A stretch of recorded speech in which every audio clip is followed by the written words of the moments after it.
Hey, Ron, welcome to the Grill Team. I'm glad to be here, and I appreciate you offering me this opportunity to talk. Thanks, Ron. Ron, I suppose the first question I want to ask you is, how did yourself and your son David become involved in Scientology, and what was the process that led to him being the head of the whole organization? Okay, well, I'm going to try to make a long story short, but how I got in Scientology was a little bit unique. I was involved in a multi-level marketing scheme called Holiday Magic. You've heard of Amway. It's an American multi-level. And we were at a motel at an opportunity meeting in South Jersey. And there was a guy there talking to a friend of mine standing next to me. And he said, "I'm a Scientologist." That name, for whatever reason, rang a bell. I turned to him and I said, "What is that?" Mm-hmm. So I pinned him down, and he must have talked to me for a good 30 minutes telling me about Scientology. So he said, "There's a little exercise you can do if you get a headache. If you do this, your headache will go away." And I said, "Well, I don't have a headache now, but, I'll try it." So about a week later, I was driving down one of the major highways in Jersey, and I had a headache. I tried it, and the headache went away. So I said, I got to check this out. So I got involved going to a place on Tuesdays in a little cafeteria in South Jersey called Ogle's Cafeteria. Frank Ogle ran it, and he was a Scientologist. So he would give these little lectures and get-togethers. And David had bad asthma since he was a baby. I mean, sometimes he would turn blue, and I'd fear for his life. And I used to take him to a doctor who'd basically give him a shot of adrenaline, which I didn't think was that good for just to continue on with that.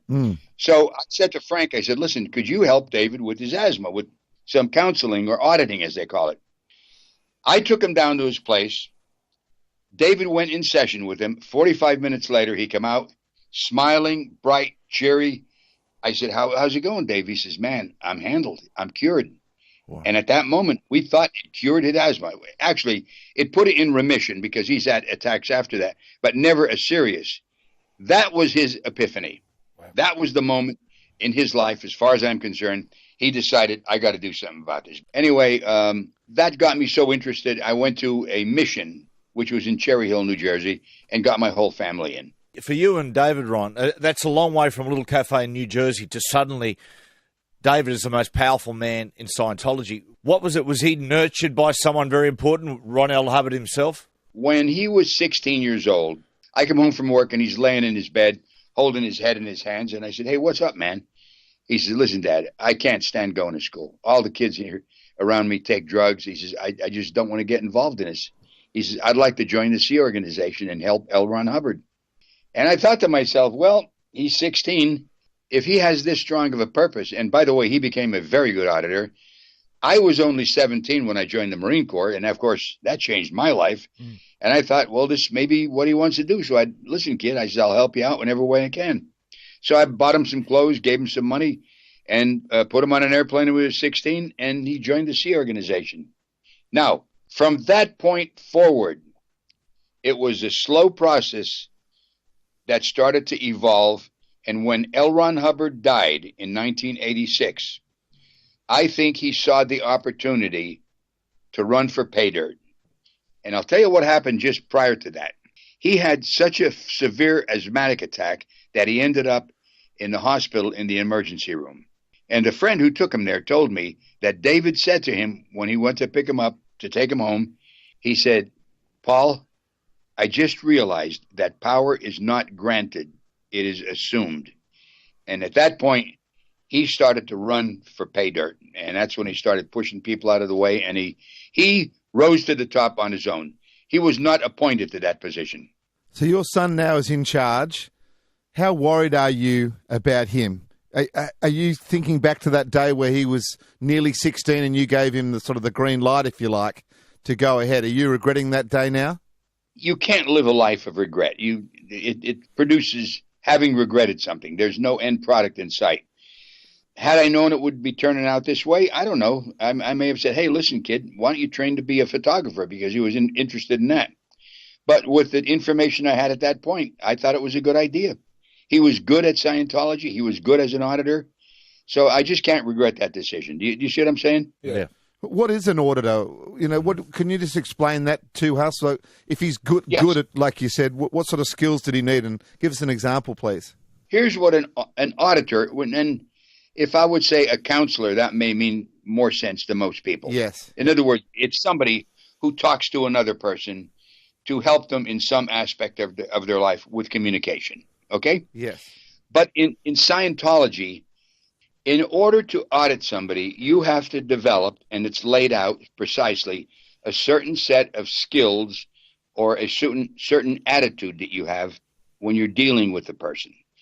If you adopt that, where you don't tell the person what to think, you don't invalidate what they say, you don't interrupt them, you're not acting as an advisor. You're acting as a safe person for that person who's getting audited to lay bare his soul. You follow me? Yeah. Yep. That person will feel safe to talk about anything or answer any question you may ask them. Now, he was very skillful at that.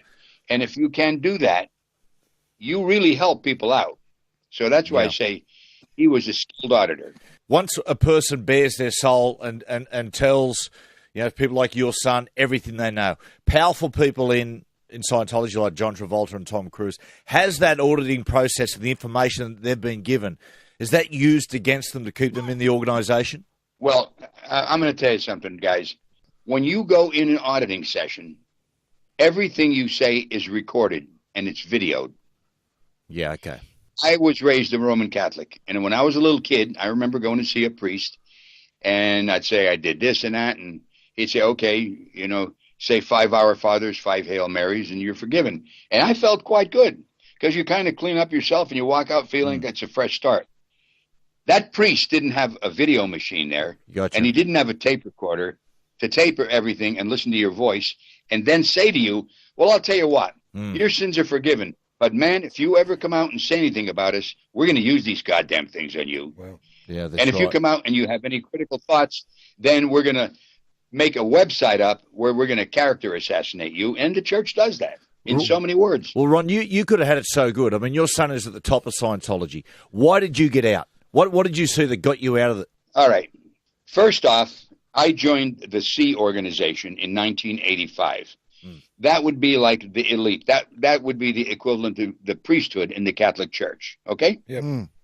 Now, once I joined, there was a little moment there, within the first couple of months, where I was walking out of the music studio because I was in charge of the music department for almost 2 decades, and I saw David walking with an entourage off to my left, and I shouted out, "Hey, Dave!"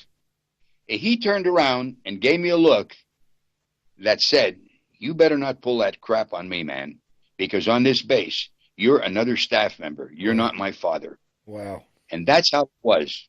Now, my birthdays, yes, he would give me nice presents. He would get a meal sent down from Los Angeles, and I'd have a special table I could eat. For Christmas time, very nice. Father's Day, he'd say Dad on the card. Personally, when he talked to me, he called me Ron. He never referred to me as Dad. And on that base, family is looked upon as nothing. You're a staff member first and foremost. Now, why did I get out? Let me tell you something, guys. If you want to send a letter out from that base, you'll write it, put it in an envelope, let it unsealed. The security guards will check it. If there's something in there that they feel you shouldn't be saying, they'll send it back for you to correct. When it's corrected, they'll send it out. You want to make a phone call? You don't have a cell phone. You go through reception. When you talk to somebody, somebody else will be listening in on the other end. If you want to buy some personal things like shaving cream or a pair of underwear, you can't drive off the base, go to the local Walmart and get it. You got to either buy it in the canteen or buy it on the internet. There is a fence around there that has barbed wire on it. Guys, you're sequestered from life. I can't take it anymore. Yeah. And when my wife, Becky, and I decided to leave, it took us about 6 months of planning to plan our escape. Jeez, wow. And since you've left, Scientology, have they done anything to try and discredit you since you've left and spoken out? Yeah. Are you guys familiar with GoDaddy? I'm sure you are. Yeah. It's the website. Is it an auction website? It's exactly right. Listen to this. They bought over 500 iterations of my name, so that if somebody's searching for me, any combination, Ron Miscavige, Dad, Ron Miscavige, musician, Ron Miscavige, Extra Genie. It's an apparatus I sell. It would all lead back to their website where they're just assassinating me as a person. They're trying to make me discreditable. Fortunately, a lot of people in Scientology have seen me over a period of more than 2 decades, leading the band on stage, know me personally, but this is what they do. They will try to make you a total discreditable person. On the other side of things, we're looking at the movie Going Clear, which talks about your son, talks about the organisation, which is a lot of us have seen here. It was quite unbelievable. It showed what would happen to people once they tried to leave the organisation. That basically the heavies would come around, they would film them all the time. You know, as you said, discredit them. John Travolta, Tom Cruise. I just can't get my head around, Ron, why they stay in an organisation, as you said, which want total control on an individual. My friend, nor can I. I'll tell you this, there's no way they can't know what is going on. There's no way they can't know about it. They're not living under a rock or something, yet they don't do anything. It's all the comment I want to make about that. But let me continue with my story, what happened to me. I left in March of 2012. The following summer, there was a PI caught at 1 street away from where I lived, trying to look at a house to see if he could see my house from it, so he could buy it, so he could spy on me.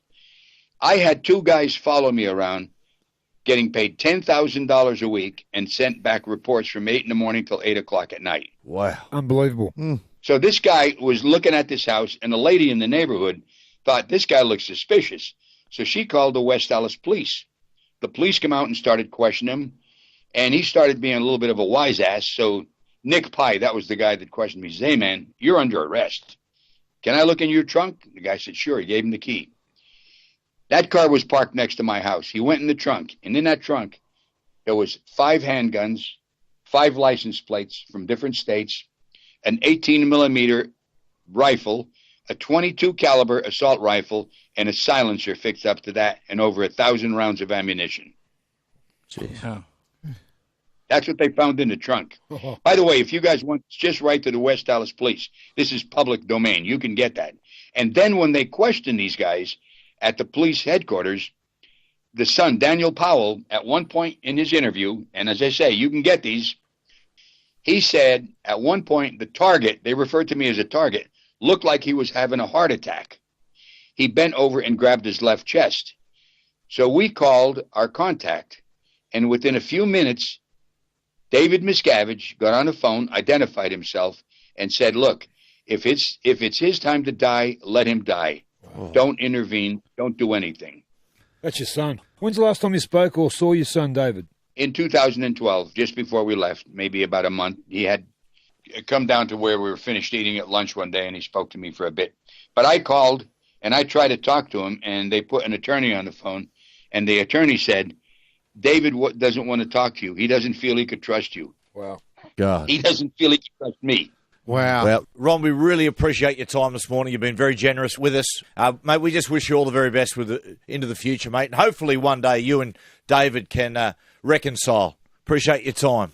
My friend, I'm hoping the same, because I think it's never too late to reconcile differences, okay? Well said. And I like to get my family back, too. That's the main thing. Of course. I appreciate talking to you. Thanks for having me on. Good on you, Ronnie. Good on you, Ron.